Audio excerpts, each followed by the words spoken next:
Hello dear, good evening to you all. आज मैं आपके लिए लाइब्रेरी लेजिस्लेशन टॉपिक को लेकर आया हूं और ये एक बड़ा ही वाइटल टॉपिक है किसी भी कंपटीशन के लिए। जैसा कि आप सभी जानते हैं, चाहे वो हमारा डीएसएसबी हो, केवीएस हो, नवोदय हो, ईएमआरएस हो या फिर अभी जो आने वाली है बिहार लाइब्रेरी, उस बिहार लाइब्रेरी कॉम्पिटिशन्स में भी एक क्वेश्चन तो तय है। ये समझ लें कि इससे रिलेटेड एक क्वेश्चन आएगा ही। तो इसी विषय पर आज हम लोग डिस्कस करेंगे। सबसे पहले मैं देख रहा हूं कि लाइब्रेरी लेजिस्लेशन है क्या, राइट? कि लाइब्रेरी लेजिस्लेशन हम कहते किसे हैं। देखिए, इसे मैंने बाइलिंगुअल कर रखा है ताकि कुछ ऐसे है ना हमारे व्यूअर्स होंगे जो कहीं पे टर्मिनोलॉजी को उनके लिए बड़ा टफ हो जाता है कि हम अंग्रेजी नहीं समझ पाते, बहुत टफ कभी हिंदी हमारी हो जाती है यह भाषा और हम उसे नहीं समझ पाते हैं, राइट?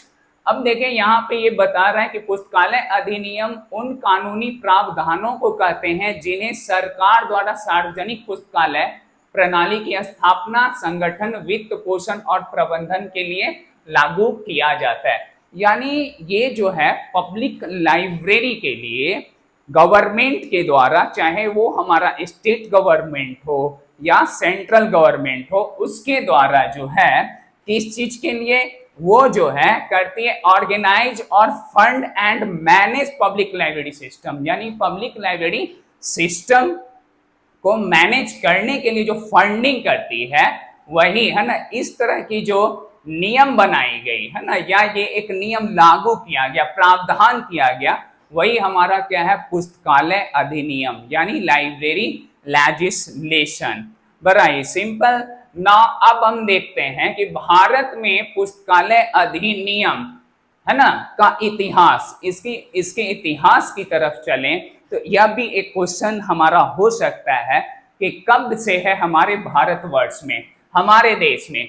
1808 में, देखिए इसकी शुरुआत जो हुई है वो 1808 में मुंबई प्रांत में, यानी कि यह मुंबई में है ना, मुंबई प्रांत की यानी कि उस स्टेट की सरकार ने क्या किया था कि पुस्तकालय अधिनियम की दिशा में ये पहला इफोर्ट था, यानी पहला प्रयास किया था है ना, कि हमें पुस्तकालय अधिनियम क्या करना है, लागू करना है, इंप्लीमेंट करना है। इस दिशा में पहला प्रयास था, लेकिन दूसरा फिर इफोर्ट किया गया, वो हमारा प्रेस और पुस्तक पंजीकरण अधिनियम 22 मार्च 1867 को ये पारित किया गया है ना, जो 1 जुलाई 1867 को लागू हो गया। ये एक्चुअली बेसिक कुछ कंसेप्ट जो आ रहे हैं उसे हम लोगों ने देखा। इसी बात को आप देख रहे हैं कि अंग्रेजी में the history of the library act in India है ना, India date backs to the beginning of the 19th century. In 1808 it was the first attempt towards a library act. The Press and Book Registration Act was passed on 22nd March 1867, and although it implemented on 1st 1867, it means कि ये जो है हमारा कब हुआ, ये 22 मार्च को जो है ये इंप्लीमेंट कर लिया गया था 1867 में। अब मूल रूप से बात ये आती है कि आपका जो नेचर ऑफ क्वेश्चंस क्या होगा। कई अब भी स्टेट में लागू हो चुके हैं हमारे अधिनियम। अब तक जो हमारा अधिनियम है वो 19 है ना, 19 स्टेट में, राज्यों में ये है अधिनियम पारित हो चुका है। क्वेश्चन का नेचर होता है कि पहला अधिनियम कब पारित हुआ है ना, पहला अधिनियम कब और कहां पारित हुआ। तो वेरी कॉमन इस क्वेश्चंस को रिपीट किया गया, लेकिन अब क्या है कि इस तरह के ट्रेंड्स नहीं होंगे, क्वेश्चंस को थोड़ा टिपिकल्स अब बनाने लगे, चूंकि आप कॉम्पिटिटर हैं, थोड़ा अलग होगा। तो यहां पर देखते हैं कि ये डिफरेंट हमारे लेजिस्लेशंस और ईयर्स को कहते हैं। तमिलनाडु, राइट, तमिलनाडु जो है 1948 में, आंध्र प्रदेश 1960, ये सारी चीजों को आपने पढ़ा ही होगा, हम उस पर ज्यादा समय नहीं लेंगे, क्योंकि है ना कम समय में हमें बेहतर जानने का प्रयास करना है। उसके बाद हम लोग देख रहे हैं कर्नाटका, राइट, महाराष्ट्र, वेस्ट बंगाल, आप देख रहे हैं मणिपुर, केरला, हरियाणा, मिजोरम, सभी के ईयर्स के साथ।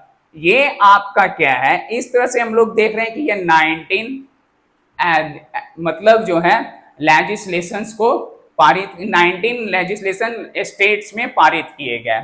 अब ये 19 लेजिस्लेशन पारित किए गए, आखिर ये 19 लेजिस्लेशंस को किस तरह से, क्वेश्चंस क्या होगा, नेचर ऑफ क्वेश्चंस और पैटर्न्स, ये हमारे लिए महत्वपूर्ण है।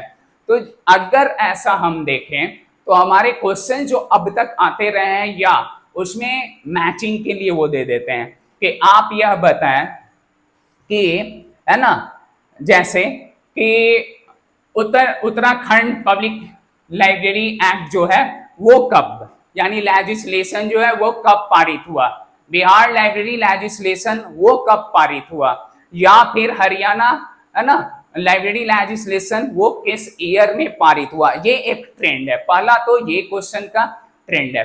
दूसरा आपके साथ क्या करती है कि ईयर और इसे मैच, ये कभी क्या करेगी, इसके सामने जो ईयर आपका चेंज होगा। इट मीन्स कि हमें क्या कर देगा कि वो, है ना, एक तरह से कह सकते हैं वो हमें जानने के लिए, वो हमें जो बोर्ड होती है वो जांचने के लिए ये चार क्या करेगी कि चार लेजिस्लेशन को, है ना, ए ग्रुप में देगी और बी ग्रुप में आपका क्या करेगा, ईयर जो है वो, है ना, अलग अलग कर देगा। यानी ये हमारा ईयर, मान लीजिए कि वेस्ट बंगाल की बात हम कर रहे हैं, वेस्ट बंगाल का ईयर जो है वहां पर क्या करेगा, 1967 कर सकता है। तो ये क्या हो गया कि आपका जो है ये, है ना, यहाँ पे हमारे लिए ये होता है कि जब तक हमारे दिमाग में नहीं है तब तक हम क्या करेंगे कि ऐसे प्रॉब्लम्स को आसानी से हम सॉल्व नहीं कर सकते।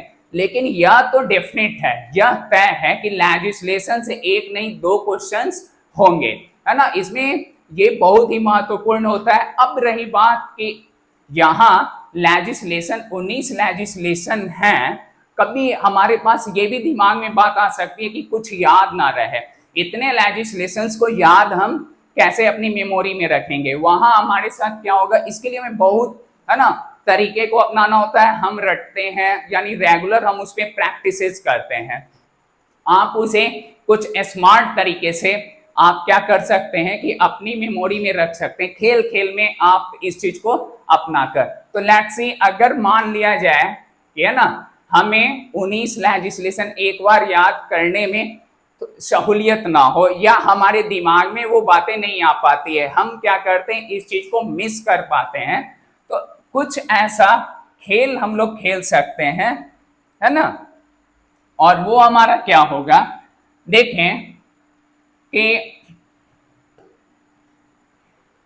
आप इसे इस तरह से बोल सकते हैं। सपोज मैंने एक ट्रिक देने का प्रयास किया है कि 19 लेजिस्लेशन को कैसे हम अपनी मेमोरी में रख लें।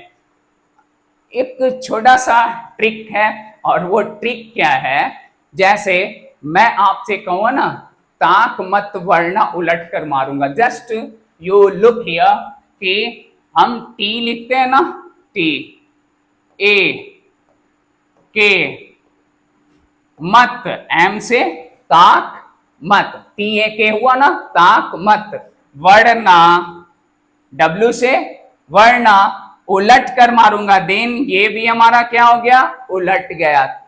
ताक मत वरना उलट कर मारूंगा के ताक मत वरना उलट कर मारूंगा के हरियाणा के म्यूजियम में, हरियाणा फॉर एच, हरियाणा के म्यूजियम में, म्यूजियम, ये एक्चुअली मैं अभी डिस्कस करूंगा कि ये क्या है। म्यूजियम में 2G पर देखिए अब कैसे वो कर रहा है, 2G पर कहने लगोगे OUP वाले, यानी कि ये यहां पर भी 2 कर देंगे, है ना, OUP वाले RC को बिहार का PA बना दो, राइट, RC को बिहार का पीए बना दो। इट मीन्स क्या हो गया कि दिस इज द कोडिंग। अगर ये सेंटेंस हमारे दिमाग में आ जाते तो इजिली, अब देखिए लेजिस्लेशन, हमें ईयर याद नहीं है, अगर वो मैचिंग दे दिया ईयर से वो मैच करने के लिए, तो कितनी हमारे लिए ये टेक्निक्स को अगर अपना लेते हैं, स्मार्ट हम तरीका को अपना लेते हैं, तो हमारे दिमाग में क्या हो गया कि यह जो है आसानी से आ गया। This is the just like it is the codings. Yes, T for Tamil Nadu, आप देखेंगे कि सॉरी ये हमारा क्या है कि टी फॉर तमिलनाडु है ना, मैं यहां पर देख रहा हूं कि ये तमिलनाडु टी से, second one is the Andhra Pradesh, ठीक है। उसके बाद हम लोग देख रहे हैं K for Karnataka, M for Maharashtra, आप देख रहे होंगे Maharashtra, W West Bengal, now M for Manipur, K E for Kerala, आप देख रहे हैं एच फॉर हरियाणा। और मैंने बोला कि म्यूजियम में, इट मींस कि relates to, it's relevant to Mizoram, museum means Mizoram. 2G it means कि Goa Gujarat, Odisha right, Uttar Pradesh, and second one is the Uttaranchal.